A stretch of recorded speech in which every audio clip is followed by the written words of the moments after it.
Est-ce que tu veux qu'on s'embrasse sur la bouche pour que ça donne vraiment un truc super sympa? Voilà, après ça peut être embêtant pour nos deux conjoints respectifs, mais bon voilà. J'espère que le son marche bien. Mon premier souvenir d'Expo Science, j'aurais du mal à donner la date. Militant qui court partout, qui porte des chaises, des tables, qui essaye de faire son mieux pour que les gamins qui viennent présenter leur projet soient accueillis dans les meilleures conditions possibles. Mon premier souvenir, c'est la fête. C'est la fête avec tous les jeunes qui ont le sourire et qui sont ravis de faire découvrir leurs travaux. Ah, c'est vieux ça. Première Expo Science, c'était à Toulouse, les toutes premières Expo Science qui ont eu lieu et c'était vraiment une découverte. Ouais. Mon premier souvenir d'Expo Science, c'est à Cournon d'Auvergne, en 1995, si mes souvenirs sont bons. Une très belle aventure avec plein de projets innovants et la découverte surtout de projets d'échange entre des enseignants, des animateurs d'éducation populaire. Et ça, c'était quelque chose de très bien. C'était au Palais de la Découverte, une Expo Science Île-de-France qui existait encore à l'époque, parce que depuis ça n'existe plus, qui s'appelait Périph, ça veut dire pour des Expo Sciences régionales en Île-de-France. Et c'était une de mes premières manips d'animateur scientifique, parce que j'étais objecteur de conscience à l'époque et on m'avait envoyé là-bas pour donner un coup de main. Mon premier souvenir d'Expo Science date de 2005, parce que c'est la première fois que je l'ai coordonné sur le département de la Loire, en Rhône-Alpes. Donc il date de 2005 et c'était dans une halle d'expo à Saint-Étienne. Donc c'était un hyper grand hangar avec notre petite Expo Science. Il y avait environ une vingtaine de stands qui occupaient, je dirais, le tiers à peine du hall. Donc c'était très impressionnant. Mon premier souvenir, en fait, il remonte à 1967 à Montréal lors de l'exposition universelle, où une organisation qui se mettait en place, qui s'appelait le CIC, avait fait le premier congrès de ce qu'on appelait à ce moment-là l'éducation extrascolaire et avait rassemblé dans le cadre de cette exposition universelle une trentaine de pays. Et nos amis québécois, qui étaient déjà en place pour les Expo Sciences, avaient organisé en parallèle donc le rassemblement d'une trentaine de projets pour illustrer cette activité. Et à partir de là, je me suis dit, c'est ça qu'il faut faire.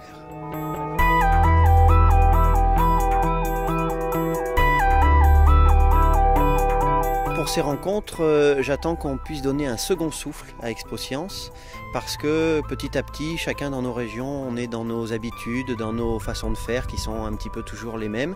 Et là, ça donnera l'occasion d'échanger avec les autres, de prendre le temps que malheureusement nous n'avons pas la possibilité d'avoir quand on est sur les manifestations, de pouvoir justement échanger, discuter et apporter des petites choses nouvelles à Expo Science. J'attends de clarifier un petit peu la situation entre tous les interlocuteurs parce que entre Toulouse il y a très longtemps et aujourd'hui il y a une multiplicité des interlocuteurs, ce qui fait qu'on comprend plus trop qui fait quoi et ça devient très compliqué. J'attends de ces assises à la fois on va dire un ressourcement un peu, d'échanger avec les différents territoires et puis aussi clairement des idées nouvelles pour renouveler la forme des Expo Sciences parce que moi je considère qu'elles ont toujours une pertinence très forte, bon, sinon je ne serais pas là.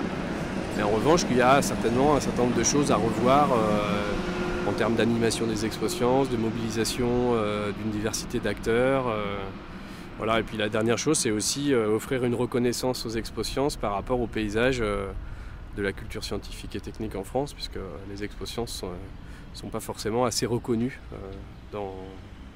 aujourd'hui. En fait, j'espère que vous allez arriver à trouver aussi des façons de croiser les regards un peu plus facilement avec l'éducation populaire, parce que nous, c'est vrai qu'on a eu à chaque fois des projets d'éducation populaire, mais c'est vrai que ça a été difficile d'en avoir plusieurs ou de motiver des acteurs sur le territoire, des animateurs socioculturels à pouvoir participer à ce type d'événement. Ça leur semble lourd, difficile, contraignant, compte tenu de leurs contraintes à eux quotidiennes dans leur structure.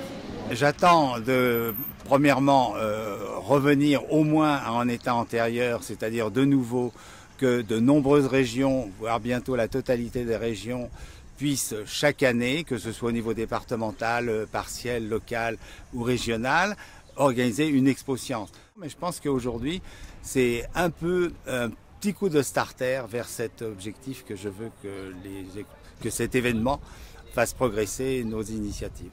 Que ça permette de redynamiser les expos sciences et surtout que ça me permette de remotiver un peu les troupes en Midi-Pyrénées pour relancer une expo sciences qui soit surtout avec un volet international notamment et qu'on ait une forme peut-être un peu plus attirante et pour le public et pour les enfants et les jeunes.